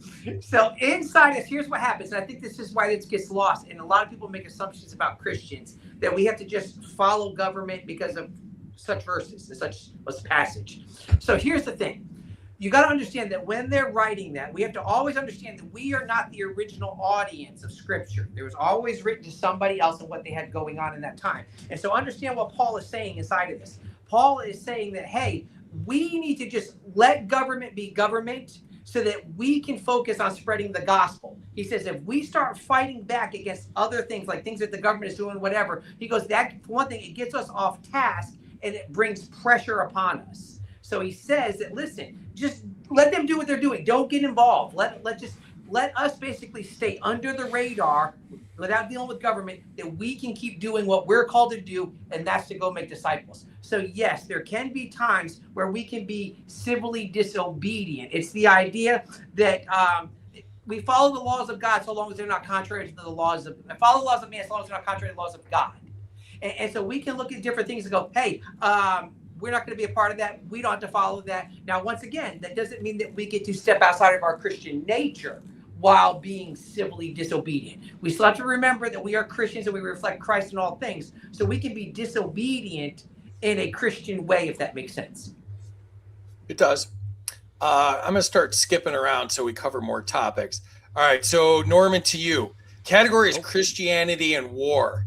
Is modern warfare compatible with Christian ethics? Almost to a T, no. There's could be a lot of qualifications within this category and question, I imagine.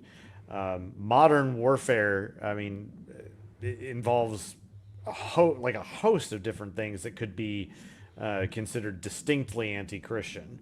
But I'm not sure I can categorically say in all that all responsiveness in war is rejected as well. That's a really difficult one to kind of put together, especially if we're addressing this from kind of like background to Christian ethics and kind of the traditional things like just war theory and the rejections therein and reasons for that rejection versus defenses and so on. What we would generally suggest, and this comes forward in our book, is that there is no good justification for an aggressive war, period. That's really where we stand, is that the only thing that is justified is self-defense. Excellent. All right. Jacob, to you, the category is Christian nationalism. Should Christianity seek political dominance? No. We are not to, if by politics we mean that in the modern sense of the word, absolutely not. Now, should we try to be politically influential? Yes. I am not ever advocating that Christians should be like completely withdrawn from the world and not trying to transform culture and institutions. But again, how are we doing that?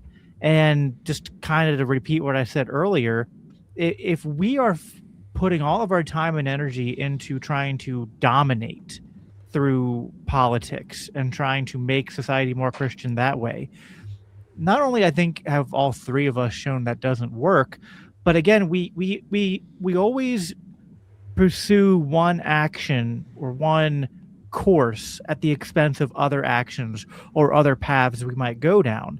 And it's kind of impossible to try to be politically dominant and also be faithfully living out the Great Commission. Like you can't do both. I can't be a good father and a good husband and a good provider, and also be like, going out to the bar every single night, right? Like at some point, things come into conflict. You can't. The ends of empire are incompatible with the ends of the gospel. I like it. All right, Tub, to you. The category is religious liberty and Islam. Does secularism treat all religions fairly?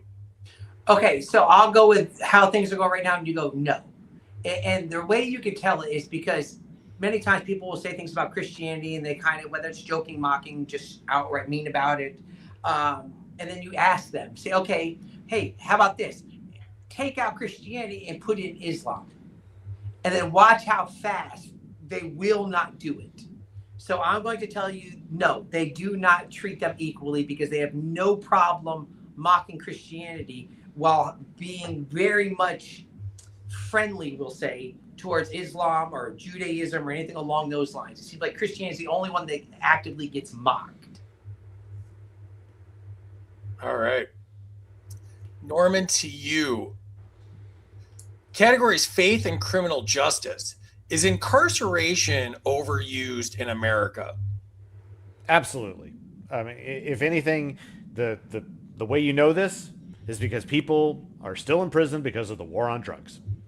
And anytime that there is somebody imprisoned because of the war on drugs, if they are a nonviolent offender, then that is too much incarceration. Period. End of story. Excellent. All right, Jacob, back to you. The category is Christianity and immigration. Should Christians support more open immigration? So I always struggle with the immigration question because I get very pedantic because I don't know how people are defining terms. I would put it this way to kind of rephrase the question and answer it in a way that I would say it. I think that Christians have to be loving of our neighbor, and we have to understand that Scripture calls us to welcome and love the stranger in the same model that Christ loved and welcomed us in while we were still not just strangers to his gospel, but while we were still enemies to him, while we were hostile to his laws and hostile to his grace and hostile to just hostile to what is good. And I think that immigration can be a complex question. It gets into a lot of things in the libertarian world. If you're on the anarchist versus minarchist spectrum, and there's social and economic and all sorts of different cultural things that get kind of lumped together when we're talking about policy. And so I try to be very agnostic when it comes to policy. I don't really like to say I'm a 100% ideological open borders libertarian or I'm definitely not a closed border libertarian. I definitely think that the current administration and the way that it has handled immigration is 100% unchristian. So I think there can be, again, I guess I'd put it this way.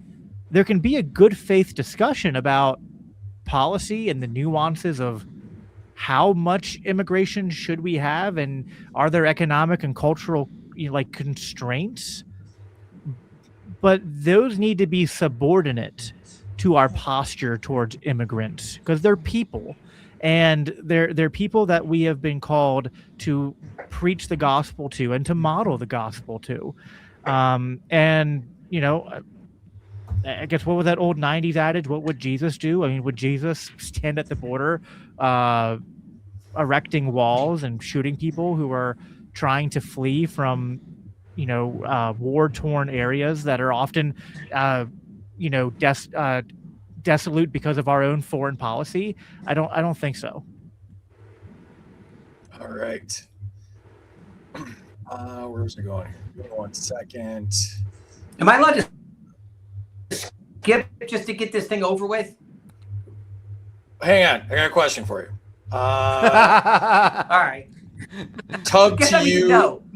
Tub, you broke up, so I didn't hear you, and I didn't even mute you that time, so it was just a nice little internet blip. So, Tub to you.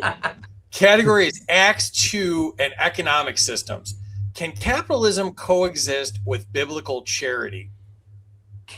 Yeah, I don't see why, because capitalism is the free. Well, suppose if we had true capitalism, it would be without interference. And the Acts 2. Now here's the thing. I'm going to explain this as quick as I possibly can. Once again, to just get this all over with. So I explained to people that socialism can work. Now, it cannot work in the way that the government tries to make it happen. And it cannot work if you're able to just have people basically just sucking off the system the whole time. But I say, you know what? The church, because you said Acts 2 inside of this. So the church is an example of where socialism can work. And I would suggest it doesn't have to just be the church.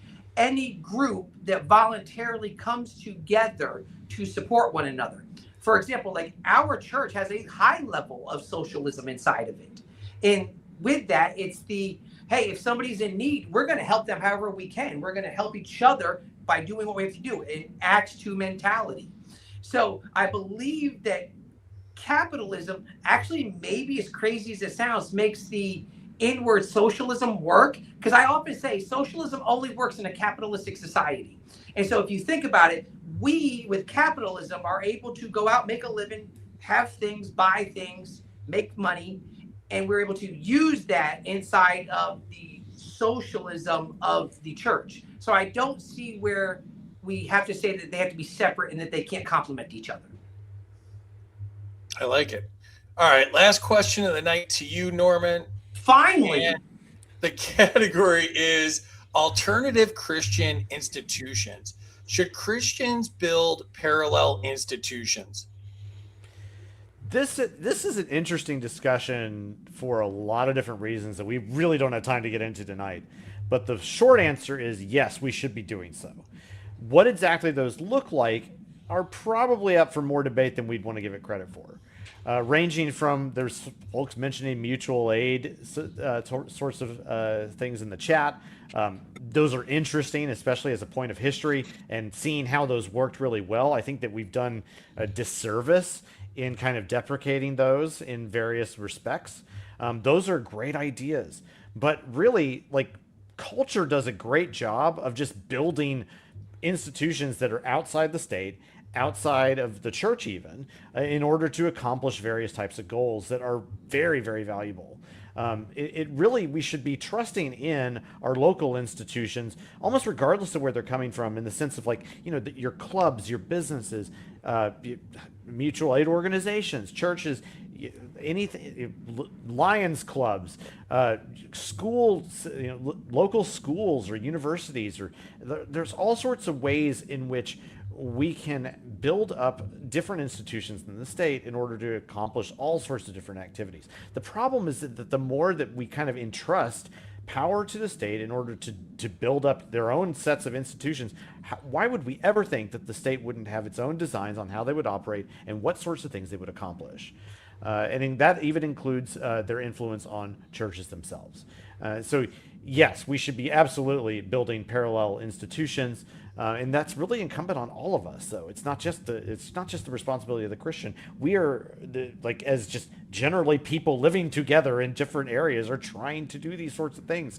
Get involved with those sorts of things. Replace that which the state has taken upon itself to provide. Excellent.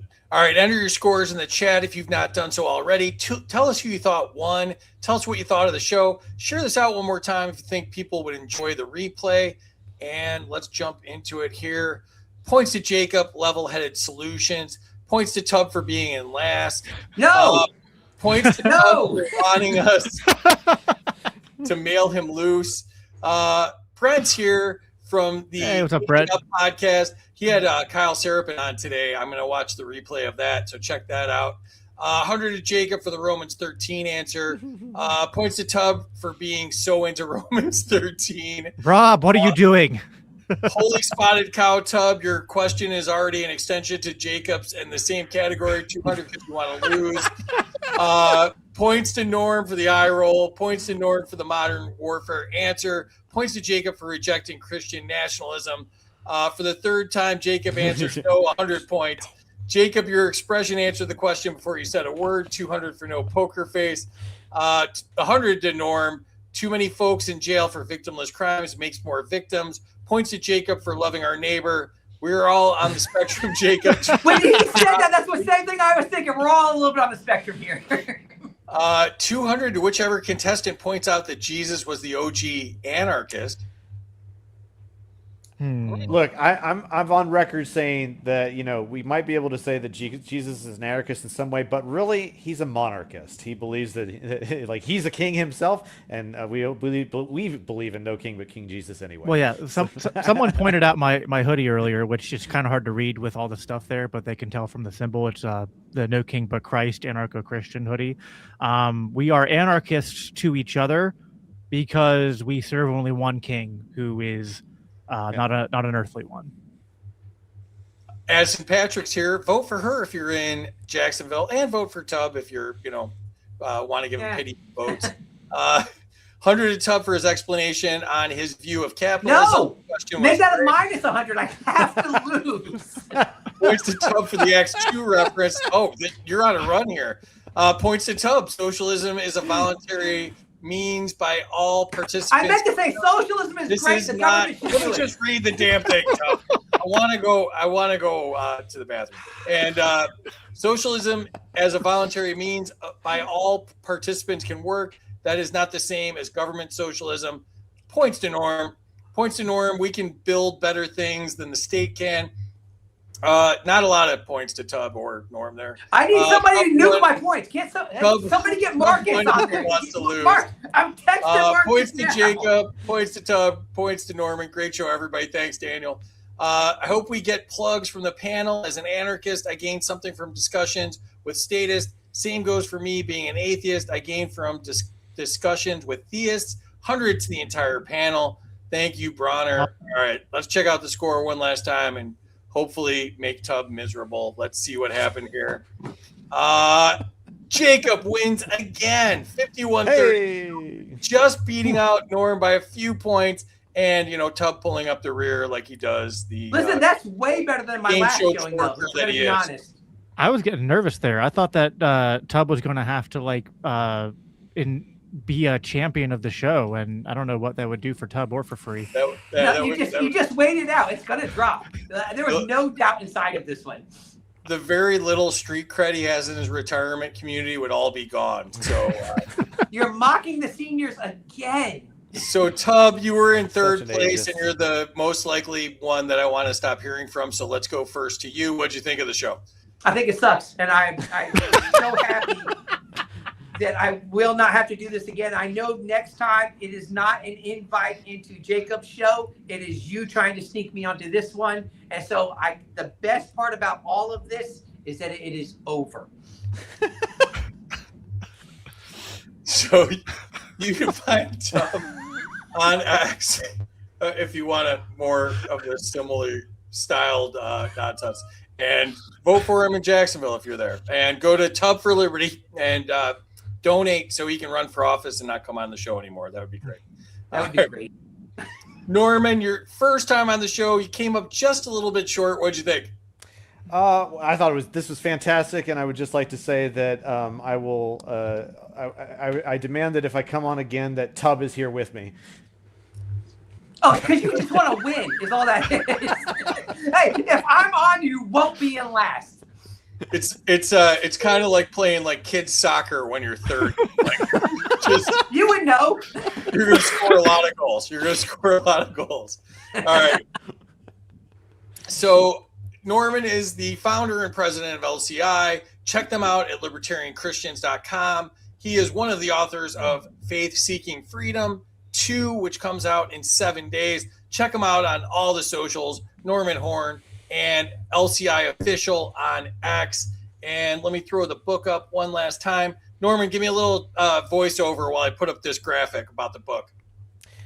Yeah, so the book is going to be on sale on June 30th on Amazon. You'll be able to pre-order it even now, and you'll get it. We have a great kind of campaign going on right now. If you go onto libertarianchristians.com and make a donation of $100 or more, we will send you in mid-July. This is the only time we've ever done this. I want to point out the 6 authors of this book have never been in the same room together. but we are doing a special print run where we will have signed copies by all 6 authors available for you, for if you will just join our Insiders program or make a donation at our website. So, hey, check that out. We would be honored if you would join us on this cause of increasing liberty in the name of Christ. So thank you all for being supportive of us. Let's keep going. Rock on. Yeah, and you can also donate to them as well. So go to libertarianchristians.com and you can donate there, or you can find where to buy the book. And yeah, appreciate you being on, man. This was a lot of fun. Jacob, back-to-back wins. What'd you think, man? It was a lot of fun going up against the senior citizens, but sorry, got my shocks out there now. Yeah, dude, this was great. I really appreciate you having us on to talk about subjects that were more up my wheelhouse of the intersection between faith and liberty. I really like how Norm put it, though. I just want to repeat it again because I'm really passionate about it. Is that, you know, even for those of you who are listening who aren't Christians, it's like I think that increasing friendly dialogue and cooperation and synergy within the liberty movement between Christians and non-Christians is so important. And I don't get offended when people have a certain skepticism or hostility towards Christians because they, you know, let's just be honest, right? The fruit of American Christianity for a large part of my lifetime, and even going back more, has not sort of built up the confidence in people, or Christianity doesn't have a reputation of being great defenders of liberty. Maybe liberties for themselves, but not for everyone. And that saddens me. And I think that one of the things that Norman and I share in common, which is many things, but one of the things we share in common that we're very passionate about is trying to flip the script on that. Is we want to get Christians to re-embrace their roots, to understand the importance of both economic and social liberty, but also to let our non-Christian lovers of liberty know that that we're here, and that there are Christians out there who are going to fight just as hard as they do for the rights and freedoms of all people. Excellent. And make sure you check out Jacob's show as well, the Biblical Anarchy podcast, and that's biblicalanarchy.com. And he's one of the authors of the aforementioned book, Faith Seeking Freedom 2. And check him out on X at Biblical Anarchy. Appreciate you coming on again, brother. This is a lot of fun. Let's add Terry one more time. Terry, what'd you think tonight? I'm so proud of everybody. I mean, Free, you had the courage to do this. I mean, religion and politics on the same show, and we all survived. And it was a great show. The chat was awesome. You guys did an awesome job. I am like so happy that this went off like it did. So appreciate it. Appreciate you guys chat. You know, I love you. Excellent. Thanks, Terry. And thanks again to our sponsor for tonight, Zoom. Check out zoomtrip.com. Thanks again to all of our subscribers. You can subscribe to us on X. And if you want to sponsor the show, email studio@freedomuncut.com. A bunch of us will be at Freedom Fest July 8th through 11th. Register at freedomfest.com. Get $100 off if you use the code SPIKE100. And we will be at the Midwest Peace and Liberty Festival in August, mplfest.org. Appreciate you. Can I just plug one more thing for Freedom Fest? Our own Kerry Baldwin is going to be on the main stage doing a debate / discussion with Michael Shermer on the topic of abortion. So if you are on the fence about going to Freedom Fest, maybe that's something that'll push you over the edge. Definitely come out and check us out and check the debate out. That's twice you could have plugged me and you missed it because I'm doing the live show at Freedom Fest. So, but no, he knew what he's doing. He knew exactly what he was doing. That's cool. All right. Well, thank you again, audience everybody in the chat. Such a good time. Come see LCI and us at Freedom Fest. Tub will not be there if that pushes you over the edge. Actually, I am going to be there. Are you really? Never, No, all right. I was actually talking to somebody about going last week, and no, because now that I know you're going to be there, all the more reason not to. Yeah, that's fair. The restraining order will kick in when you cross the state line. So, all right. Well, thank you again to everybody. Appreciate you doing this. We will be back Friday 8 p.m. Eastern. See y'all then. Have a great night. Peace.